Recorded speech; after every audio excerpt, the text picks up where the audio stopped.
Hey, welcome back. So in this module, we're going to be talking about text and shapes, and there's a reason for it. You'll see in just a moment. But before we even talk about text, let's talk about shapes. Shapes are a lot of fun here in Pages. So first of all, you do have your basic shapes, your circles, your triangles, your squares, stars, all your basic shapes. But then you have other objects as well that you can use in your documentation. And these are all really neat icons that you can use as you're creating documents in Pages. But let's talk a little bit about the basic shapes because there's some really cool things that you can do with these.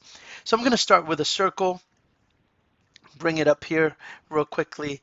And just want to show you here, I can expand it by getting the handles, but as you can see, it doesn't really keep my circle perfect. I'd have to be really perfect to try and get it. Now, if you're trying to get a perfect circle and you're trying to make it larger, the best thing to do is to hold down the Shift key and then you pull one of the handles off to the corner and I get the perfect circle right there. Okay, so I have a circle right here, and let's say I want to bring in a triangle. So I'll go to shape, bring in a triangle, and one of the things that I should mention here is that when you're talking about shapes, you have something called layers, right? So one of these is behind the other. So right now it's hard to see which one's in front because they're both the same color. But if I change the color, and I do that by going here, I'm going to go with a black color right there to make it easy. You'll see if I bring it across, the triangle is above the circle, right? The triangle is above the circle there. And so what if I wanted to change that? What if I wanted the triangle to maybe be behind the circle? Maybe I wanted to draw something that looked like, I don't know, maybe like a snow cone, right? Maybe I wanted to draw something that looked like that. So I'm going to make this a little larger and I can rotate this. To do that, I'm going to go to Arrange here, and we can just arrange it, right? So here we go. It's probably going to be 180, so let me just type that in. Okay, 180 degrees, and here I have, it looks more like a microphone. I don't know, snow cone maybe, or something like that. But let's say I wanted the circle to be on top. Well, what I could do at this point is that in my arrange, I have this back, front, backward, and forward. I'll explain these in just a moment. So here, if I'm selecting this, notice front, it's already in the front, so this is grayed out. But if I click on back, it'll take it back, right? So now I created a cool little shape there, and I can fix that up. Created a nice little shape there, I guess like a golf board looks like. All right, but here again, I digress. We'll go back to how you arrange it.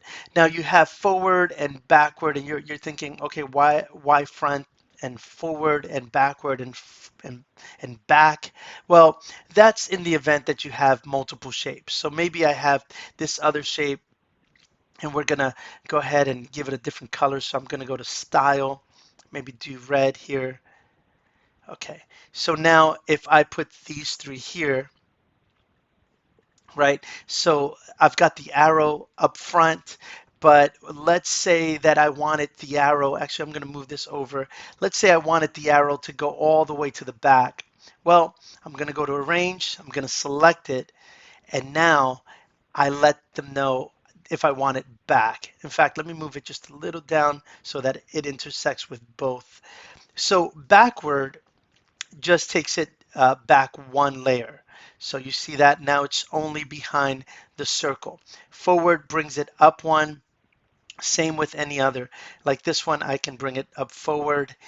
So forward and backward just brings it up one or down one or back one.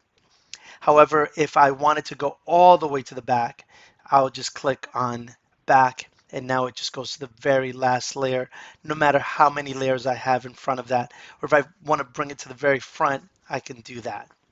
Okay, so this is shapes, but there's some other cool things that you can do. I'm going to delete this, bring my circle back here, and I am going to rotate my triangle.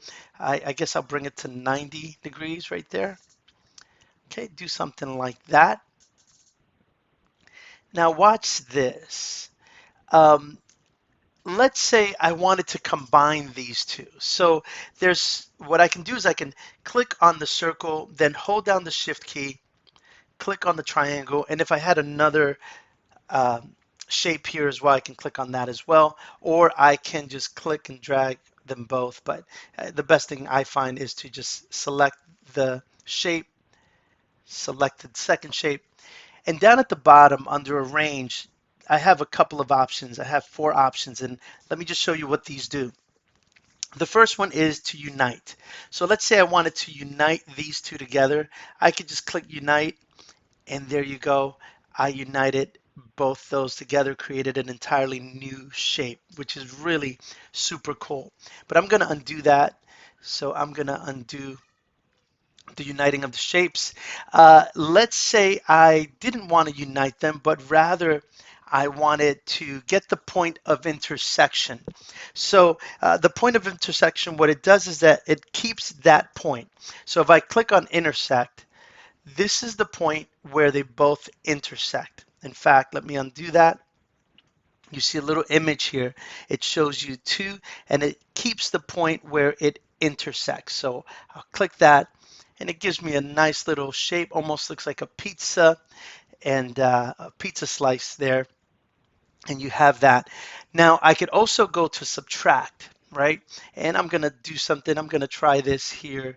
Go to shape, and I'm going to turn it yellow there, and I'm going to select them both. Maybe some of you already know where I'm going with this, and I'm going to go to arrange, and now I'm going to do subtract. What subtract does is that it will subtract the top layer from the bottom. So let me see if I have this right. So this is the top layer, and it will subtract it from the bottom. Let's see, subtract, and there we go. And now it doesn't look perfect, it looks more like a fortune cookie, but I was trying to create Pac-Man. My wife loves Pac-Man, but that's the way you would do that. And I very easily created that. Didn't have to go crazy with a pen tool. If you know what that is, I just put 2 shapes together and I subtracted one shape from the other. So you have subtract, and then finally you have exclude. Now exclude is different than intersect. Exclude, what it does is that it removes the point of intersection. So what's going to happen is they intersect right here. You see they intersect right there and right there. So it's going to remove this piece and keep the other 2 shapes. So watch here. I'm going to say exclude, and there you go. Created yet another really cool shape without having to do much there. And I can maybe bring them together now. See, like this is now a completely new shape. I can rotate this and use this. And I did this all in Pages. How cool is that? But you can do even more. Now that I have this shape, I can go to things like style. I can change the color. I can change the borders, right? Like give it some line. And I could even go back and do some shadow, make it look really neat like that. Uh, Reflections. And again, this is all in Pages. And believe me, I'm not an artist, but the fact that I can do something like this in Pages is cool. And you can even see how terrible of an artist I am in that it's not even straight. Like, okay, let's see. Let's see if I can straighten this out a little bit. Oh, look at that. Kind of looks cool. So what is it, 270? Oh, there we go. Okay, so I created a shape just like that, and it didn't really take a lot of effort. Did it very, very quickly. And that's how you create really cool looking shapes. But there's also a reason why I decided to include text boxes into this module about shapes. And here's why. When you select a shape, and right here, I'm just going to put in this box here. One of the things that you can do is that you can actually type in these text boxes, and you can type whatever you'd like, really. And when you do that, this is really just a text box with a fill. Right here, one of the things that I can do is I can, increase my text. I can change my text as well if I wanted to. I can go back and hit this, right? Click on the text box, change the style of my text box, change the color of my text box. And there's quite a bit that you can do here. Again, you can also do things like the shadows, like that. And the reason I added text to text boxes is because the only difference between a shape and a text box really is that with a text box, all you have is text. But the reality is, let's type this in. The reality is that I can then even do things like this, like add a fill to that new text box. And it's essentially the same thing. These are all objects, right? So this is an object, although it's regarding text boxes. This is an object, although it's a shape with text in it. But for the most part, these are all the same things. They're objects. So really, the text boxes are meant to be kind of like floating text that's outside of the content of your document. So remember, I can still type in this document. This is still my document, right? But this is kind of like the stuff that you would have on the outside of the normal flow of your document.